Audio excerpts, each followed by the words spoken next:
ನಮಸ್ಕಾರ ವೀಕ್ಷಕರೇ. GSS ಮಾಧ್ಯಮದ ರಿಯಲ್ ಎಸ್ಟೇಟ್ ವಿಶೇಷ ಕಾರ್ಯಕ್ರಮಕ್ಕೆ ಸ್ವಾಗತ. ಕಳೆದ ಸಂಚಿಕೆಯಲ್ಲಿ ರಿಯಲ್ ಎಸ್ಟೇಟ್ನಲ್ಲಿ ಒಂದಷ್ಟು ಟಾಪಿಕ್ಗಳ ಬಗ್ಗೆ ತಿಳಿಸ್ಕೊಟ್ಟಿದ್ದೇವೆ.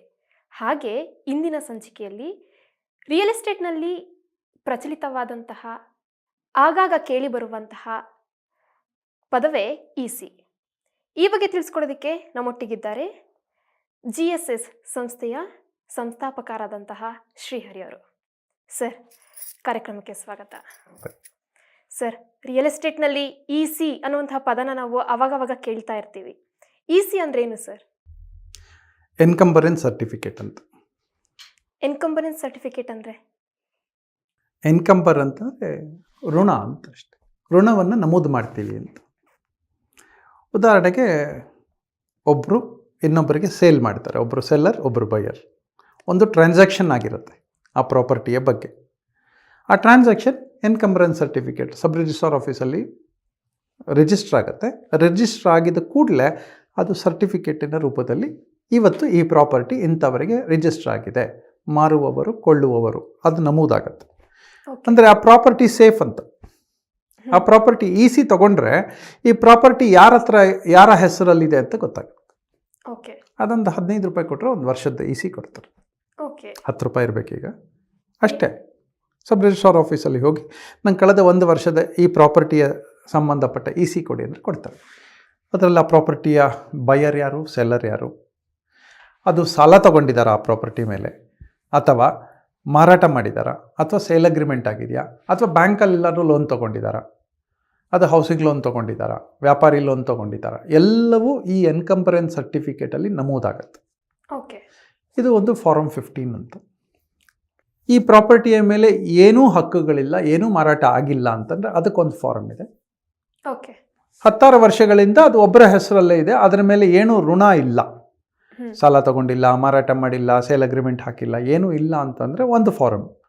ಅದರಲ್ಲಿ ಏನಾದರೂ ಒಂದು ಟ್ರಾನ್ಸಾಕ್ಷನ್ ಆಗಿದ್ದರೆ ಇನ್ನೊಂದು ಫಾರಮ್. ಈ 2 ಫಾರ್ಮ್ಗಳಿರುತ್ತೆ. ಎನ್ಕಂಬರೆನ್ಸ್ ಸರ್ಟಿಫಿಕೇಟಲ್ಲಿ ಡೀಟೇಲ್ಸ್ ಸಿಗುತ್ತೆ. ಜನಕ್ಕೆ ಬೇಕಾಗೋದು, ಇವಾಗ ನಾನೊಬ್ಬ ಬೈಯರ್, ನನಗೆ ಬೇಕಾಗೋಂಥದ್ದೇನೋ ನಿಲ್ ಎನ್ಕಂಬರೆನ್ಸ್ ಸರ್ಟಿಫಿಕೇಟ್ ಅಂತ. ಹಾಗಂದ್ರೇನು? ನಿಲ್ ಎನ್ಕಂಬರೆನ್ಸ್ ಇಲ್ಲ. ಎನ್ಕಂಬರೆನ್ಸ್ ಅಂದರೆ ಋಣ ಇದೆ, ಋಣ ಇಲ್ಲ. ನಿಲ್ ಎನ್ಕಂಬರೆನ್ಸ್. ಎನ್ಕಂಬರೆನ್ಸ್ ಇದೆ. ಈಗ ನಾನು ನಿಮ್ಮ ಯಾವುದೋ ಒಂದು ಪ್ರಾಪರ್ಟಿಯನ್ನು ಪರ್ಚೇಸ್ ಮಾಡ್ಲಿಕ್ಕೆ ಹೊರಡ್ತೀನಿ. ಇಂಥವ್ರ ಹೆಸರಲ್ಲಿ ಲೋನ್ ಇದೆ ಅಂತ ಅದರಲ್ಲಿ ಬರುತ್ತೆ. ನಂಗೆ ಗೊತ್ತಾಗುತ್ತೆ, ಲೋನ್ ತೀರಿಸ್ಕೊಂಬಪ್ಪ, ನಾನು ಪರ್ಚೇಸ್ ಮಾಡ್ತೀನಿ. ಬ್ಯಾಂಕಲ್ಲಿ ಲೋನ್ ಇದೆ, ನಂಗೆ ಗೊತ್ತಾಗುತ್ತೆ, ಆ ECನಲ್ಲಿ ಕಾಣುತ್ತೆ. ಬ್ಯಾಂಕ್ ಲೋನ್ ತೀರಿಸಿ ಬನ್ನಿ, ಅಥವಾ ನಿಮಗೆ ಕೊಡುವ ಹಣದಲ್ಲಿ ಬ್ಯಾಂಕಿಗೆ ಕಟ್ತೀನಿ, ಮಿಕ್ಕಿದ್ದನ್ನು ನಿಮಗೆ ಕೊಡ್ತೀನಿ. ಸೊ ಬೈಯರ್ಗೆ ಸ್ಪಷ್ಟವಾದ ಮಾಹಿತಿ ಒಂದೇ ಒಂದು ಸರ್ಟಿಫಿಕೇಟಿನ ಮುಖಾಂತರ ಇರುತ್ತೆ. ಸರ್ಟಿಫಿಕೇಟು ಅಲ್ಲ ಅದು, ಸರ್ಟಿಫಿಕೇಟ್ ಅಂತ ನಾವು ಹೇಳ್ತೀವಿ, ಇಟ್ಸ್ ಎ ಸ್ಟೇಟ್ಮೆಂಟ್. ಆ ಸ್ಟೇಟ್ಮೆಂಟಿನ ಮುಖಾಂತರ ನಮಗೆ ಗೊತ್ತಾಗುತ್ತೆ. ಅಕಸ್ಮಾತ್ ಈ ಇನ್ಕಂಬರೆನ್ಸ್ ಸರ್ಟಿಫಿಕೇಟ್ ಇಲ್ಲ ಅಂದರೆ ಏನಾಗುತ್ತೆ? ಇನ್ಕಂಬರೆನ್ಸ್ ಸರ್ಟಿಫಿಕೇಟ್ ತಗೊಳ್ಳೇಬೇಕು. ಅದು ರೆಸಿಡೆನ್ಷಿಯಲ್ ಪ್ರಾಪರ್ಟಿ, ಕಮರ್ಷಿಯಲ್ ಪ್ರಾಪರ್ಟಿ, ಎಂತಹದೇ ಪ್ರಾಪರ್ಟಿ ಆದರೂ ಎನ್ಕಂಬರೆನ್ಸ್ ಸರ್ಟಿಫಿಕೇಟ್ ತಗೋಬೇಕು. ತಗೊಂಡ್ರೆ it is considered as valid. ಈಗ ಬ್ಯಾಂಕಲ್ಲಿ ಲೋನ್ ತಗೊಂಡಿದ್ದಾರೆ, ಪ್ರಾಪರ್ಟಿ ಪೇಪರ್ಸ್ಗಳನ್ನು ಪ್ಲೆಜ್ ಮಾಡಿದ್ದಾರೆ. ಪ್ಲೆಜ್ ಮಾಡಿದ ತಕ್ಷಣವೇ ಅಂಥದ್ದೇ ಇನ್ನೊಂದು ಡೂಪ್ಲಿಕೇಟ್ ಮಾಡಿದ್ರೆ ಪ್ರಾಪರ್ಟಿ ಪೇಪರನ್ನು ಯಾವುದೋ ಒಂದು ಕಲರ್ ಜೆರಾಕ್ಸ್ ತೊಗೊಂಬಂದ್ಬಿಟ್ರೆ, ಒಬ್ಬರಿಗೆ ಮಾರಿದ್ದನ್ನು 4 ಜನಕ್ಕೆ ಕಲರ್ ಜೆರಾಕ್ಸ್ ಇಟ್ಕೊಂಡು ಮಾರಿಬಿಟ್ರೆ, ಹಾಗೆ ಆಗಬಾರ್ದು ಅನ್ನೋದಕ್ಕೋಸ್ಕರ ಬ್ಯಾಂಕ್ ಏನು ಮಾಡುತ್ತೆ, ನನ್ನ ಹತ್ರ ಇಷ್ಟು ಲೋನ್ ತೊಗೊಂಡಿದ್ದಾರೆ ಅಂತ ಹೇಳಿ ಸಬ್ ರಿಜಿಸ್ಟ್ರಾರ್ ಆಫೀಸಲ್ಲಿ ರಿಜಿಸ್ಟರ್ ಮಾಡಿಸ್ತಾರೆ. ಅದಕ್ಕೊಂದು ಫೀಸ್ ಕಟ್ಟಿದ ಕೂಡಲೇ ಎನ್ಕಂಬರೆನ್ಸ್ ಆಗಿ ಬರುತ್ತೆ. ನಾನು ತೊಗೋಬೇಕಾದ್ರೆ ಇಂಥ ಬ್ಯಾಂಕಲ್ಲಿ ಇಷ್ಟು ಲೋನ್ ಇದೆ ಅಂತ ಬರುತ್ತೆ. ನಾವು ಹೋಗಿ ಬ್ಯಾಂಕಲ್ಲಿ ಡೀಟೇಲ್ಸ್ ಚೆಕ್ ಮಾಡಿದ್ರೆ ಎಷ್ಟು ಲೋನ್ ಇದೆ, ಎಷ್ಟು ತೀರಿಸಬೇಕು ಅಂತ ಗೊತ್ತಾಗುತ್ತೆ.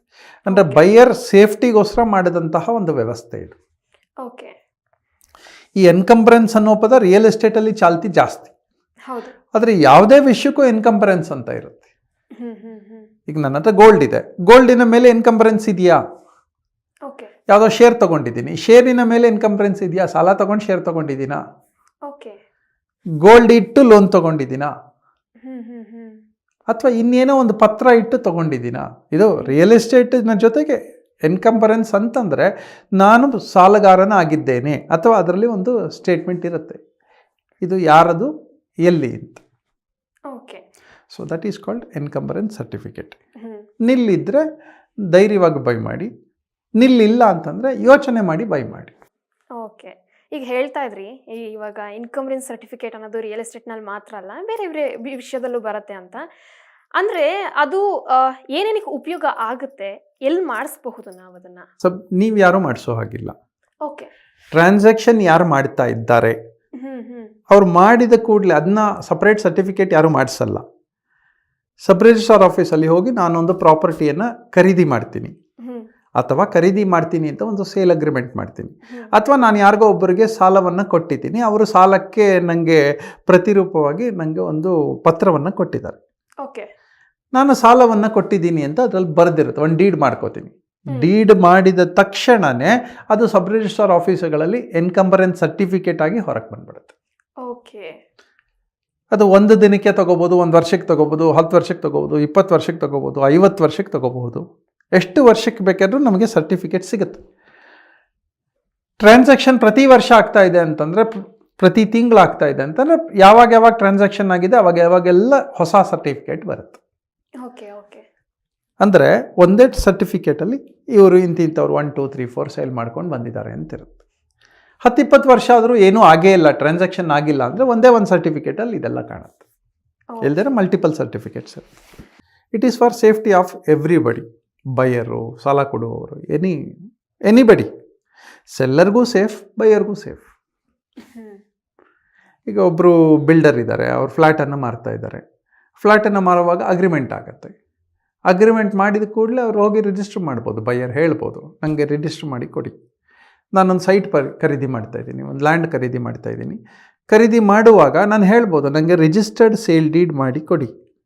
ರಿಜಿಸ್ಟರ್ಡ್ ಸೇಲ್ ಡೀಡ್ ಮಾಡಿದ್ರೆ ರಿಜಿಸ್ಟರ್ಡ್ ಸೇಲ್ ಡೀಡು ಅಲ್ಲ, ರಿಜಿಸ್ಟರ್ಡ್ ಸೇಲ್ ಅಗ್ರಿಮೆಂಟ್ ಮಾಡಿಕೊಡಿ ಅಂತಂದಾಗ, ನನ್ನ ಸೇಲ್ ಅಗ್ರಿಮೆಂಟ್ ನನ್ನ ಹತ್ರ ಇಷ್ಟು ದುಡ್ಡು ತೊಗೊಂಡಿದ್ದಾರೆ, ಇವರಿಗೆ ಸೇಲ್ನ ಅಗ್ರಿಮೆಂಟ್ ಮಾಡಿ ಕೊಟ್ಟಿದ್ದೀನಿ, ಅವ್ರಿಗೊಂದು 3 ತಿಂಗಳು 6 ತಿಂಗಳು ಟೈಮ್ ಹಾಕ್ಕೊಂಡು ಅವ್ರು ರಿಜಿಸ್ಟರ್ ಮಾಡ್ಕೋಬೋದು. ಹೊಸ ಬೈಯರು ಇದನ್ನು ಬೈ ಮಾಡಲಿಕ್ಕಾಗಲ್ಲ.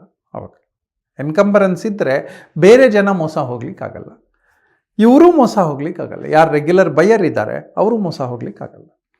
ಅದೊಂದು ಒಳ್ಳೆ ವ್ಯವಸ್ಥೆ ಸರ್ಕಾರದ. ಖಂಡಿತ ಸರ್. ಇಷ್ಟೊತ್ತು ನೀವು ನಮ್ಮೊಟ್ಟಿಗಿದ್ದು EC ಅಂದ್ರೇನು ಅದ್ರ ಬಗ್ಗೆ ತಿಳಿಸ್ಕೊಟ್ರಿ, ಜನರಿಗೆ ಬೇಕಾಗುವಂತಹ ಮಾಹಿತಿನ ತಿಳಿಸ್ಕೊಟ್ಟಿದ್ದೀರಾ. ಧನ್ಯವಾದ ಸರ್. Thank you. ಧನ್ಯವಾದ. ನೋಡಿದ್ರಲ್ಲ ವೀಕ್ಷಕರೇ, EC ಎಂದ್ರೇನು ಅನ್ನುವಂತಹ ಪ್ರಶ್ನೆಗೆ ಉತ್ತರ ಸಿಕ್ಕಿದೆ ಅಂತ ಅಂದ್ಕೊಳ್ತೀನಿ. ಮತ್ತೆ ಮುಂದಿನ ಸಂಚಿಕೆಯಲ್ಲಿ ಮತ್ತೊಂದು ಟಾಪಿಕ್ನೊಂದಿಗೆ ನಿಮ್ಮ ಮುಂದೆ ಹಾಜರಾಗ್ತೀನಿ. ನಮ್ಮ GSS ಮಾಧ್ಯಮ ಗ್ರಂಥಾಲಯದ ಹಾಗೆ ಈ ಎಲ್ಲ ಮಾಹಿತಿಗಳು ಇಂದಿಗೂ ನಾಳೆಗೂ ಹಾಗೂ ಮುಂದಿನ 10 ವರ್ಷಗಳಲ್ಲಿಯೂ ಕೂಡ ಉಪಯೋಗಕ್ಕೆ ಬರುತ್ತೆ. ಹೀಗೆ ಮತ್ತೆ ನಾನು ನಿಮ್ಮ ಮುಂದೆ ಹಾಜರಾಗ್ತೀನಿ. ನೋಡ್ತಾ ಇರಿ GSS ಮಾಧ್ಯಮ. ಇದು ಕಿರುಚಾಟ ಅಲ್ಲ, ಸ್ಪಷ್ಟತೆ.